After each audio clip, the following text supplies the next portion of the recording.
नमस्कार। आज 20 जून 2025 की कुछ अहम खबरों पर गहराई से नज़र डालते हैं।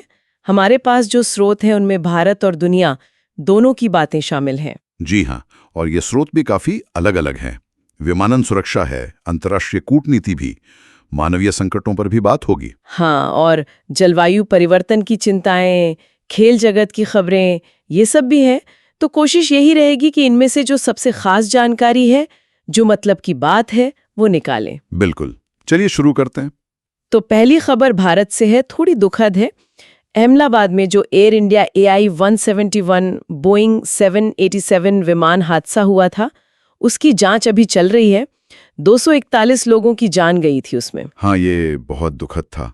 और अभी जो CVR DFDR है, मतलब विमान का ब्लैक बॉक्स, उसका डेटा दिल्ली के उड़ान भवन लैब में जांचा जा रहा है। अच्छा। हाँ, ये जांच काफी पेचीदा होती है। मतलब ये उड़ान भवन जैसी खास लैब जरूरी हैं ताकि सही सही पता चले कि हुआ क्या था। रिपोर्ट आने में कितना वक्त लगेगा? देखिए, अंतिम रिपोर्ट आने में कह रहे हैं 12 महीने लग सकते हैं। तो आप समझ सकते हैं कि कितनी गहराई से जांच होती है। और हाँ, इसका असर एयर इंडिया की अंतर्राष्ट्रीय उड़ानों पर भी पड़ा है। कुछ रद्द हुई हैं, कुछ कम। अच्छा, अब थोड़ा कूटनीति की बात करें। भारत ने शंघाई सहयोग संगठन SCO उसके एक हालिया बयान से खुद को अलग कर लिया है।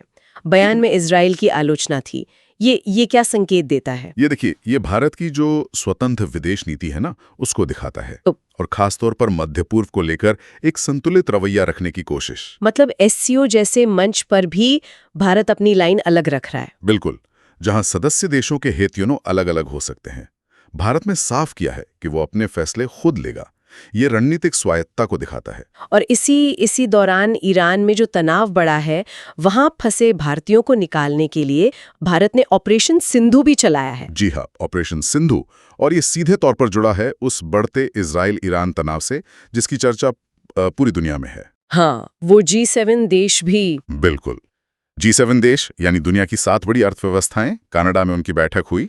वो इजराइल का समर्थन कर रहे हैं और ईरान पर आरोप लगा रहे हैं कि वो तनाव बढ़ा रहा है। और ईरान का कहना है कि अभी जो हमले हो रहे हैं, उनके बीच बातचीत नहीं हो सकती। तो देखिए कैसे एक क्षेत्रीय संघर्ष वैश्विक मुद्दा बन जाता है और फिर नागरिकों की सुरक्षा के लिए ऐसे ऑपरेशंस करने पड़ते हैं। सही बात है।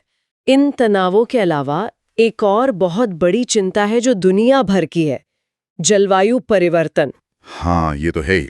विशेषज्ञ कह रहे हैं कि तापमान वृद्धि को 1.5 डिग्री सेल्सियस तक सीमित रखने के लिए जो कार्बन बजट है हमारे पास, वो अगले 2 साल में खत्म हो सकता है।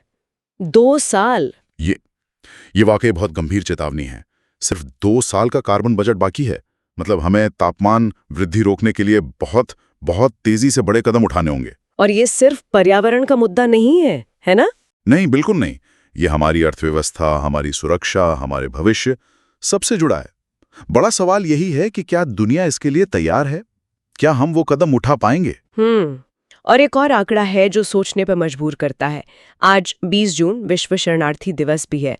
WHO यानी विश्व स्वास्थ्य संगठन कह रहा है कि दुनिया भर में 12 करोड़ 30 लाख से ज्यादा लोग विस्थापित हैं। 123 मिलियन। ये संख्या ही बता दी है कि संकट कितना बड़ा है।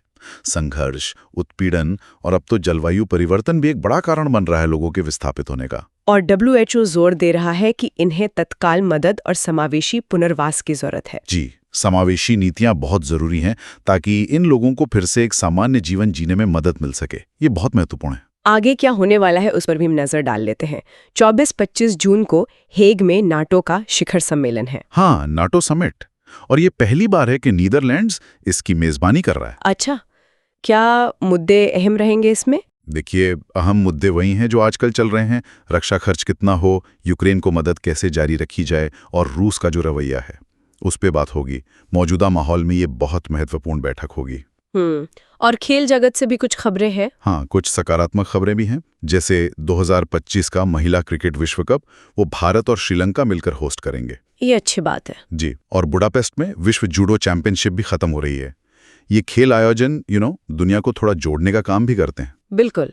तो अगर हम इन सारी बातों को समेटे, हमने देखा कि भारत कैसे अपनी घरेलू चुनौतियों जैसे वो विमान हादसे की जांच और अंतर्राष्ट्रीय कूटनीति जैसे SCO वाला मामला, इनसे निपट रहा है। हाँ, और साथ ही दुनिया में जो चल रहा है, इजराइल ईरान जैसा तनाव, जलवायु परिवर्तन की वो गंभीर चेतावनी और विस्थापन का इतना बड़ा संकट, ये सब भी हमने देखा। और ये सब आपस में जुड़े हुए लगते हैं, है ना? बिल्कुल, यही तो खास बात है। देखिए कैसे एक क्षेत्रीय संघर्ष जैसे इजराइल ईरान वो वैश्विक मंचों पर SCO या G7 में बयानों को प्रभावित करता है, और फिर ऑपरेशन सिंधु जैसे बचाव अभियान जरूरी हो जाते हैं। सही।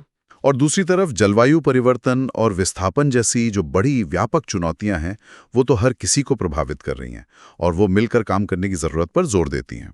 तो जाते जाते एक सवाल शायद हमारे सुनने वालों के लिए छोड़ सकते हैं कि जिस तेजी से कार्बन बजट खत्म हो रहा है और दुनिया में जगह जगह तनाव भी बना हुआ है, ऐसे में आने वाले सालों में देश अपने जो तात्कालिक सुरक्षा ज़रूरतें हैं और जलवायु परिवर्तन जैसे जो लंबे समय तक चलने वाले अस्तित्व के खतरे हैं, इनके बीच संतुलन कैसे बनाएंगे? हाँ, ये बहुत बड़ा सवाल है।